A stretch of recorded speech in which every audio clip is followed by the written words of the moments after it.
வணக்கம், நான் வெங்கடேஸ்வரன். இன்னைக்கு நம்ம Adani green energy solar power plant பத்தி பேச போறோம்.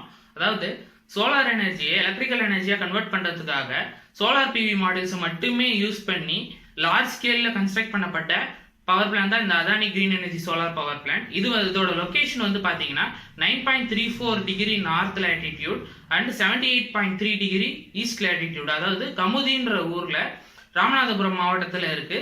மதுரையிலிருந்து 90 கிலோமீட்டர்ஸ் தள்ளி இருக்கு. தமிழ்நாட்டில் இருக்கிற one and only solar power plant இது மட்டும் தான். அது மட்டும் இல்லாம இந்தியாவிலே 4th largest solar power plant பிரசன்டா, அப்புறம் வேர்ல்டுலேயே 6th largest solar power plant இப்போ பிரசன்டா. இந்த பவர் பிளான்டோட கெப்பாசிட்டி வந்து 648 மெகாவாட்.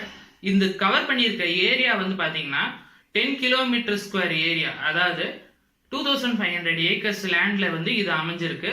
அது மட்டும் இல்லாம இந்த கம்பெனியோட ஓனர் யாரு அப்படின்னு பாத்தீங்கன்னா கௌதம் அதானி. இந்த 648 மெகாவாட் பவர் பிளான்ட்டை 5 சப்டிவிஷன்ஸா பிரிச்சிருக்காங்க.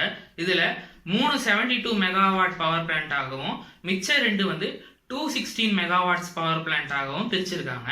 இந்த பவர் பிளான்ட்டை கன்ஸ்ட்ரக்ட் பண்றதுக்கு ஏபிபி அப்படின்ற கம்பெனி வந்து சப்போர்ட் பண்ணியிருக்காங்க. இந்த பவர் பிளான்ட்டுக்கான இன்வெஸ்ட்மெண்ட் வந்து பாத்தீங்கன்னா 4550 crores வந்து இதுக்காக இன்வெஸ்ட் பண்ணியிருக்காரு கௌதம் அதானி. சரி, இந்த பவர் பிளான்ட்டை வந்து எதுக்கு நம்ம தமிழ்நாட்டில் ராமநாதபுரம்ன்ற மாவட்டத்தில் கொண்டு போய் கட்டணும், வேற எங்கேயும் இந்த பவர் பிளான்ட் வந்து கன்ஸ்ட்ரக்ட் பண்ண முடியாதா அப்படின்றதுக்கு இதுக்கு வந்து 3 காரணங்கள் இருக்கு. என்னென்ன அப்படின்னு பார்த்தோம்னா, சோலார் இன்சோலேஷன் வந்து அதிகமாக இருக்கணும். ஒரு இடத்துல வந்து பவர் பிளான்ட் வந்து எரெக்ட் பண்ணணும் அப்படின்னா அதுக்கு சோலார் இன்சோலேஷன் அதிகமாக இருக்கணும். ராமநாதபுரத்துல தான் வந்து சோலார் இன்சோலேஷன் அதிகமா இருக்கு. அதாவது 5.67 watt per metre square solar irradiance வந்து இருக்கு. இது வந்து வேற எந்த இடத்துலயும் அந்த அளவுக்கு கிடைக்காதுன்றதுனாலதான் அங்க எரெக்ட் பண்ணிருக்காங்க. அது மட்டும் இல்லாம போர்ட்ஸ் வந்து கிட்டையே இருக்கு. அதாவது ராமநாதபுரம் போர்ட் வந்து அங்க பக்கத்திலே இருக்கிறதுனால சோலார் பேனல்ஸ் வந்து ஈஸியா இம்போர்ட் பண்ணிக்கலாம். அது ஒரு காரணம். அது மட்டும் இல்லாம நிறைய பொட்டல் காடுகள் இருக்கும். ஏன்னா விவசாயத்துக்கு தேவையில்லாத இடத்த தான் வந்து நம்ம யூஸ் பண்ண முடியும் இந்த மாதிரி இண்டஸ்ட்ரீஸ்க்கு. ஸோ அதனால தான் இந்த இடத்த சூஸ் பண்ணியிருக்காங்க. இந்த சோலார் பவர் பிளான்ட் ப்ராஜெக்ட்டுக்கு 25 lakhs ஆஃப் சோலார் மாடியூல்ஸ் தேவைப்பட்டிருக்கு. 30,000 tons ஆஃப் கேல்வனைஸ்டு ஸ்டீல் தேவைப்பட்டிருக்கு. அது மட்டும் இல்லாமல் 154 டிரான்ஸ்ஃபார்மர்ஸ், 576 இன்வெர்டர்ஸ், 6000 கிலோமீட்டர்ஸ்க்கு டிசிஏசி கேபிள்ஸ் வந்து தேவைப்பட்டிருக்கு. இந்த ப்ராஜெக்ட்டுக்கு தேவையான பிவி பேனல்ஸ் எல்லாமே China, Japan, Italy, Germany, Malaysia போன்ற பல நாடுகள்ல இருந்து தான் இம்போர்ட் பண்ணியிருக்காங்க. இந்த பேனல்ஸ் இதுக்கான மெட்டீரியல்ஸ்லாம் ஸ்டோர் பண்றதுக்கு வேர் ஹவுசஸ் வந்து எவ்வளோ ஏரியா தேவைப்பட்டுச்சு அப்படின்னு பாத்தீங்கன்னா 1,20,000 மீட்டர் ஸ்கொயர் ஏரியா வந்து இதுக்காகவே தேவைப்பட்டுச்சு. இந்த 2500 ஏக்கர்ஸ் ஆஃப் லேண்ட்ல சோலார் பேனல்ஸ் மட்டுமே கவர் பண்ற ஏரியா எவ்வளோ அப்படின்னு பார்த்தோம்னா 1270 ஏக்கர்ஸ் லேண்ட் வந்து இந்த சோலார் பேனல்ஸ் மட்டுமே கவர் பண்ணுது. இதுக்கான ஃபவுண்டேஷன்ஸ், இந்த பேனல்ஸ் வந்து இன்ஸ்டால் பண்றதுக்கு தேவையான ஃபவுண்டேஷன்ஸ் பாத்தீங்கன்னா 3,80,000 ஃபவுண்டேஷன்ஸ் வந்து போட்டிருக்காங்க. அது மட்டும் இல்லாம இதோட ஃபுல் லெங்த், ஒரு ஸ்ட்ரிங்குக்கான ஃபுல் லெங்த், அதாவது நிறைய மாடியூல்ஸ் சேர்ந்தது தான் ஒரு ஸ்ட்ரிங். அந்த ஸ்ட்ரிங்குக்கான ஃபுல் லெங்த் எவ்வளவு ஒரு ரோவில் அப்படின்னு பார்த்தோம்னா 27,000 மீட்டர்ஸ் ஆஃப் லெங்த் வந்து இருக்கும் அப்படின்னு சொல்றாங்க ஒரு ஃபுல் ஸ்ட்ரிங். இந்த ப்ராஜெக்ட்ல ஒர்க் பண்ண ஒர்க்கர்ஸோட எண்ணிக்கை எவ்வளோன்னு பார்த்தோம்னா 8,500 ஒர்க்கர்ஸ் வந்து ஒர்க் பண்ணியிருக்காங்க. இதை வந்து 8 monthsல இந்த ப்ராஜெக்டை கம்ப்ளீட் பண்ணியிருக்காங்க.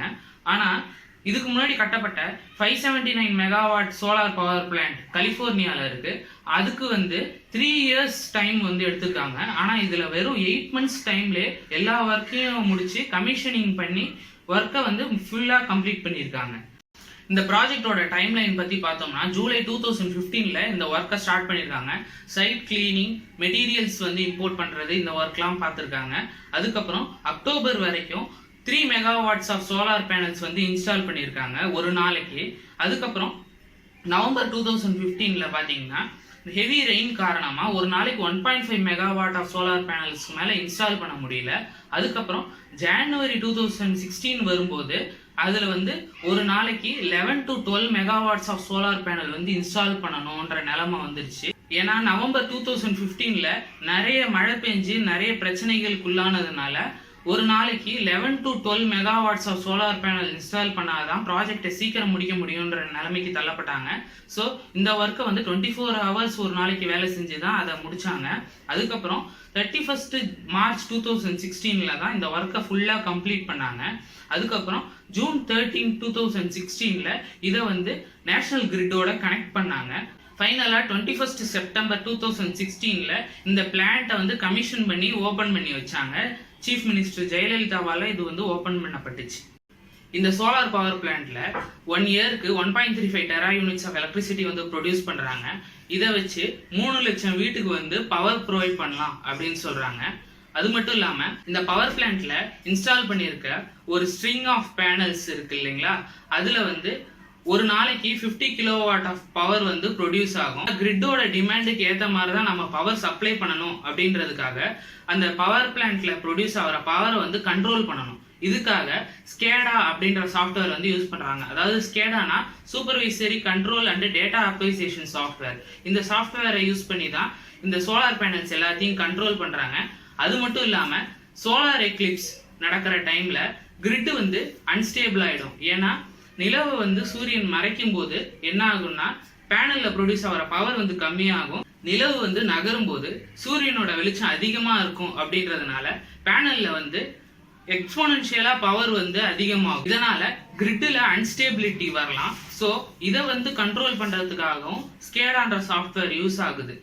இந்த சோலார் பேனல்ஸ்ல நிறைய டஸ்ட் படிக்கிறதுனால எஃபிஷியன்சி கம்மியாயிடும். ஸோ இதை வந்து டெய்லி கிளீன் பண்ணி ஆகணும். இதுக்கு வந்து வாட்டர் வாஷ் பண்றாங்க எப்பயும்.